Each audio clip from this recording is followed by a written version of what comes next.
Lupus కి medicines ఎప్పటి వరకు వాడాలి? ఇది ప్రతి పేషెంట్ అడిగే డౌట్. ఈ వీడియోలో మనం లూపస్ కి ట్రీట్మెంట్ ఎలా ఉంటుందో చూద్దాం. హాయ్, ఐఎమ్ డాక్టర్ మౌలిక, consultant rheumatologist, KIMS Ongole. Lupus treatment duration అందరికీ ఒకేలాగా ఉండదు. ఇది ముఖ్యంగా 3 విషయాల మీద ఆధారపడి ఉంటుంది. నెంబర్ 1, డిసీజ్ ఇప్పుడు ఎంత యాక్టివ్గా ఉందని.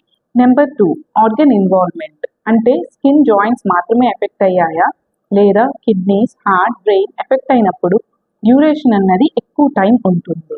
నెంబర్ 3, ఫ్లేయర్స్ వస్తున్నాయా లేదా, అంటే డిసీజ్ తరచుగా యాక్టివ్గా అవుతుందా ఆర్ చాలా కాలం నుంచి కంట్రోల్లో ఉందా లేదా అని.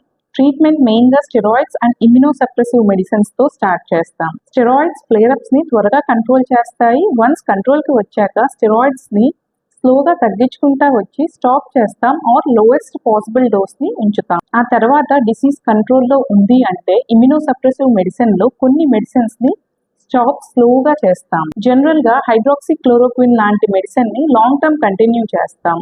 ఇది ఫ్లేయర్స్ని చాలా కంట్రోల్ చేస్తుంది. డిసీజ్ కంట్రోల్కి వస్తే 1-2 మెడిసిన్స్తో lupus patients happy and better లైఫ్ని లీడ్ చేయొచ్చు. బట్ లూపస్ మెడిసిన్ ఎప్పుడు ఆపాలి, ఎప్పుడు తగ్గించాలో మాత్రం మీ రుమటాలజిస్ట్ సూపర్విజన్లోనే డిసైడ్ చేయాలి. నెక్స్ట్ వీడియోలో మనం సన్ ప్రొటెక్షన్ గురించి డిస్కస్ చేద్దాం.